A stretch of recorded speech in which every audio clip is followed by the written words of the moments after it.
Welcome back to my channel. In last video, we have seen about the production of electrical energy.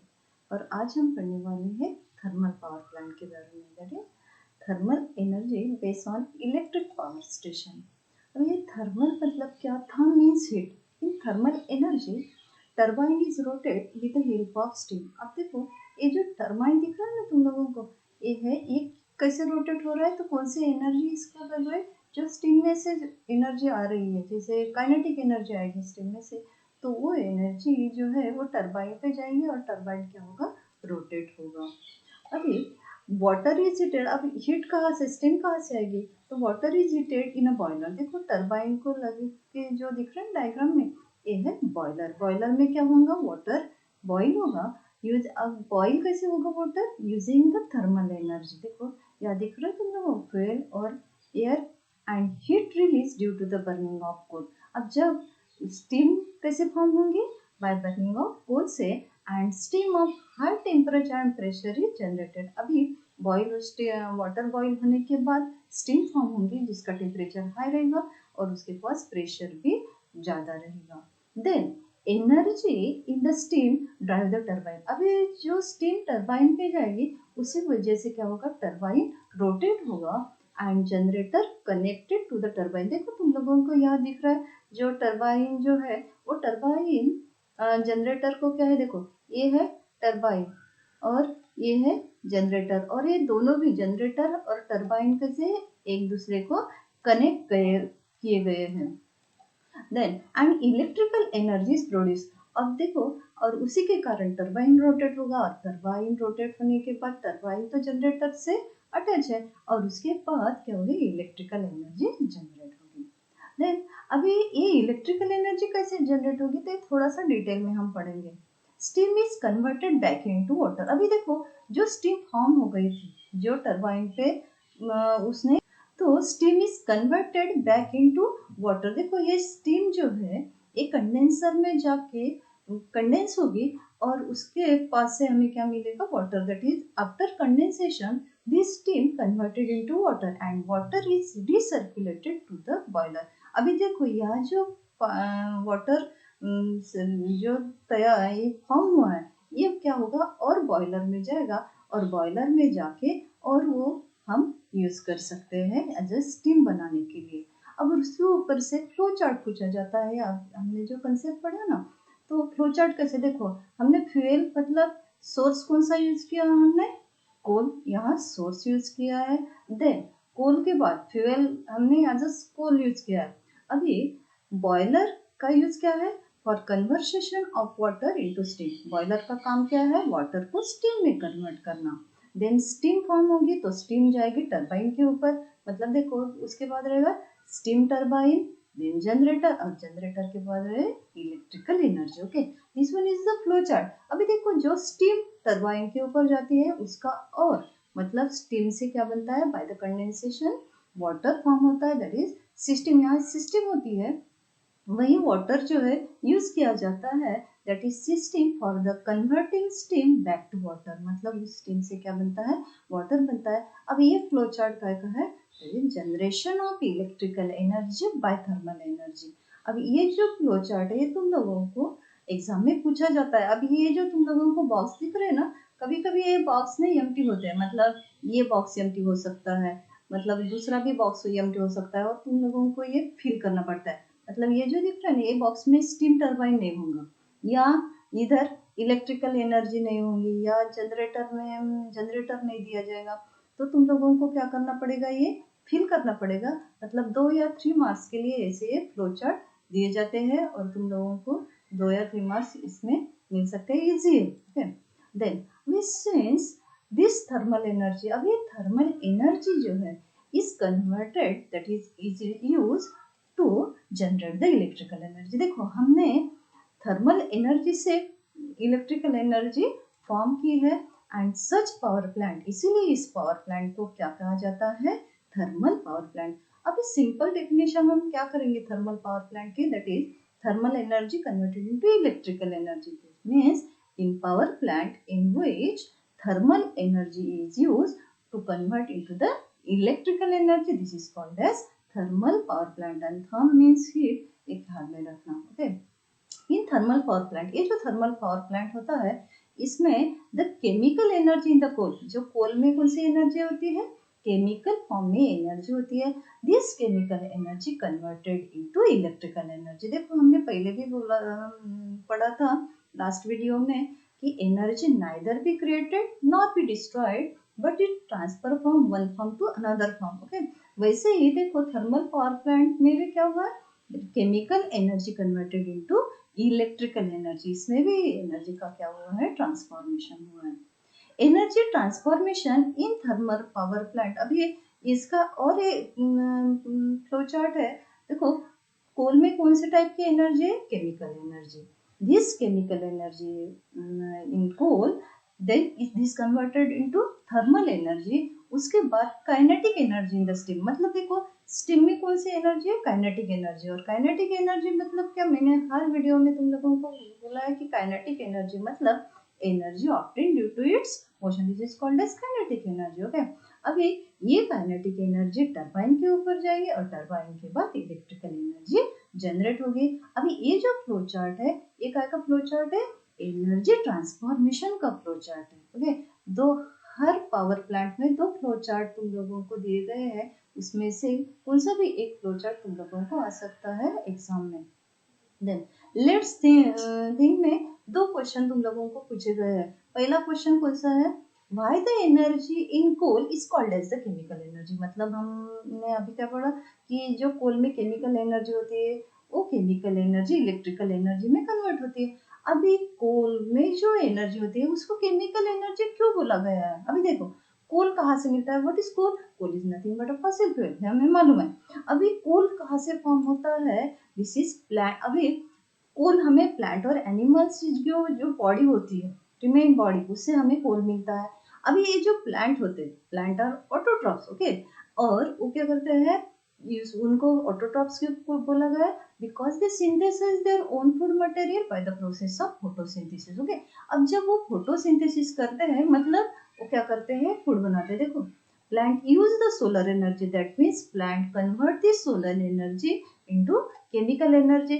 अभी जब after the death of this plant, okay, मतलब जब उनकी death होगी या plant और animal की, when the remains of plant and animal became the fossil fuel। अब उसके पास से क्या मिलेगा, उनके बॉडी के पास से हमें फॉसिल फ्यूल मिलेगा and their chemical energy was stored in the fuel. और जो केमिकल एनर्जी उनके बॉडी में है वो as it is as a fuel हमें मिल सकती है and when they are burn this chemical energy transfer into the thermal energy. दूसरा क्वेश्चन क्या है, why steam is used to rotate the turbine. Steam ये क्यों यूज की जाती है टरबाइन को रोटेट के लिए करने के लिए, because this one is the simple वे।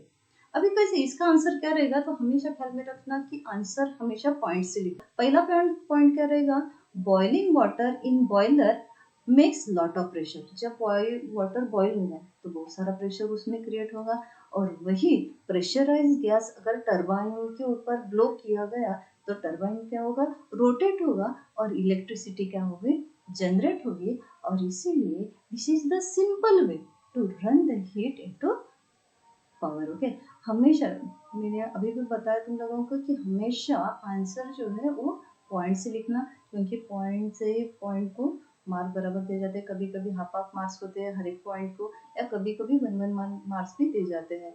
और जब हम पैराग्राफ लिखते हैं तो वैल्यूअर को भी जरा प्रॉब्लम होती है और ये दिखने में भी अच्छे होते हैं, हम पढ़ाई भी बराबर कर सकते हैं, इजी लर्न भी कर सकते हैं। ठीक है, then if you see the thermal power station, अगर हमने पावर स्टेशन देखा you will observe two types of tower. अभी जो थर्मल पावर प्लांट होते हैं ना, ऐसे दो टाइप के पावर ये होते हैं, टावर्स होते हैं। अब ये क्यों होते हैं, व्हाट आर दे, क्या है दो टाइप के जो टावर्स होते हैं, इसका यूज क्या है, ये काय के लिए होते हैं। तो देखो ये जो दो टावर होते हैं, if you observe the thermal power station, देखो एक टावर तुम लोगों को यहाँ दिख रहा है और दूसरा टावर ये देखो यहाँ दिख रहा है।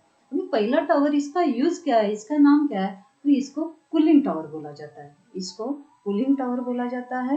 अब देखो ये जो कूलिंग टावर है इसका यूज क्या है, तो वेपर एंड हॉट गैसेज जो होते हैं, हॉट एयर होती है, ये क्या होती है, बाहर निकल जाती है। ओके, ये कूलिंग टावर से, मतलब जब वाटर, हॉट वाटर जब इसमें जाएगा तो जब वेपर जो है या हॉट एयर जो है ये कूलिंग टावर से बाहर निकलेंगे। और दूसरा जो टावर है उसका काम क्या है, combustion of gas to stock, मतलब क्या कि जो जब कोल बर्न होगा उसमें से जो हार्मफुल गैसेस रिलीजेस, जैसे कार्बन डाइऑक्साइड बाहर निकलता है, नाइट्रोजन डाइऑक्साइड बाहर निकलता है, CO2 बाहर निकला या सल्फर डाइऑक्साइड बाहर निकलेगा, ये बाहर निकालने के लिए ये दूसरा टावर होता है। और देखो इसकी हाइट ज्यादा होती है कूलिंग टावर से। देन वी कंपेयर द, एक तुम लोगों की इसमें स्टेटमेंट है, compare the thermal power station with the block diagram. अभी हमने जो ब्लॉक डायग्राम देखी थी ना उसके साथ ये जो है पावर स्टेशन, उसका क्या करना है, हमें कंपेयर करना है। अब क्यों कंपेयर करना है, that is you will understand how this are arrange in the power station. चलो हम कंपेयर करते हैं ब्लॉक डायग्राम के साथ। देखो ये जो पोर्शन दिख रहा है तुम लोगों को, ये है बॉयलर वाला पोर्शन।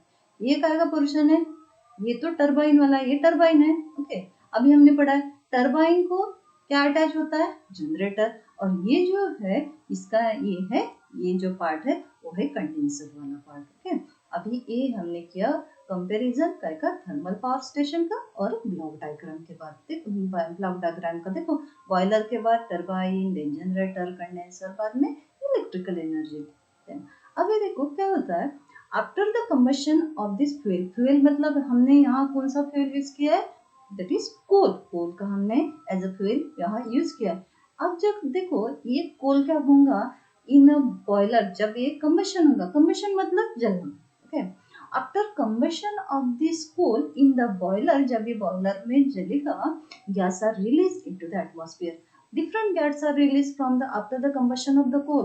मतलब कौन कौन से गैस रिलीज होंगे, कार्बन डाइऑक्साइड है, नाइट्रोजन डाइऑक्साइड है, सल्फर डाइऑक्साइड है। ये जो गैस है पॉइजनस गैस है, okay, harmful to our health, ये एटमॉस्फेयर में रिलीज होंगे through a very high tower. मैंने पहले बताया जो टावर होता है ना इसकी हाइट ज्यादा होती है।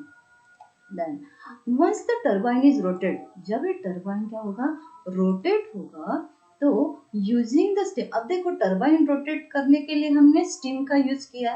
अब using the steam at high temperature and pressure, अभी ये जो स्टीम से हम क्या कर रहे हैं, टरबाइन को रोटेट कर रहे हैं।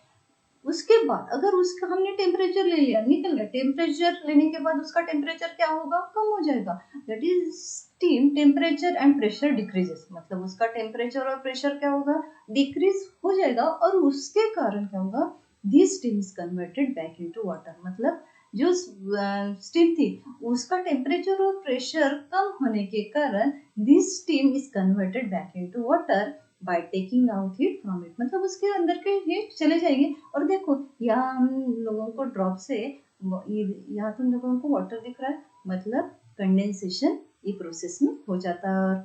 और वो वाटर हम और बॉयलर में डाल सकते हैं स्टीम फॉर्म करने के लिए। This is done in condenser, मैंने अभी बताया तुम लोगों को कि ये कंडेंसर में होता है using the water in cooling tower. ये कूलिंग टावर इसके लिए यूज किया जाता है, ये है cooling tower. Okay, and water in the cooling tower is circulated through the condenser. देखो ये कूलिंग टावर है, ये सर्कुलेट करने वाला कौन है, ये कंडेंसर है। देख लो तुम लोगों को, ये है condenser. Then heat absorb by water, अभी हीट जो है वो क्या हो गए, एब्सॉर्ब कर ली, is release into the atmosphere. अभी ये जो होंगी हीट जो एब्सॉर्ब हो गई वाटर की, ये कहाँ चली गई, एटमॉस्फेयर में चली जाती है। कौन से फॉर्म में जाएंगे, in the form of vapours and in the form of heated air, ये बाहर एटमॉस्फेयर में निकल जाएंगे थ्रू कूलिंग टावर। मतलब कूलिंग टावर का काम ही है कि हॉट गैस या वेपर बाहर निकालने का। Although thermal power generation, ये जो thermal power generation है, is major way for the production of electric generation. Electricity generate करने के लिए थर्मल पावर प्लांट ज्यादा से ज्यादा यूज किया जाता है, लेकिन इट इज सफर। अभी मुझे एक क्वेश्चन है, it is suffer from certain problem, इससे कुछ प्रॉब्लम हो सकते हैं क्या, मतलब प्लांट पे भी असर हो सकता है, एनिमल पे भी असर हो सकता है इसका, या हमारे एनवायरनमेंट पे कुछ असर हो सकता है क्या, कुछ प्रॉब्लम है क्या।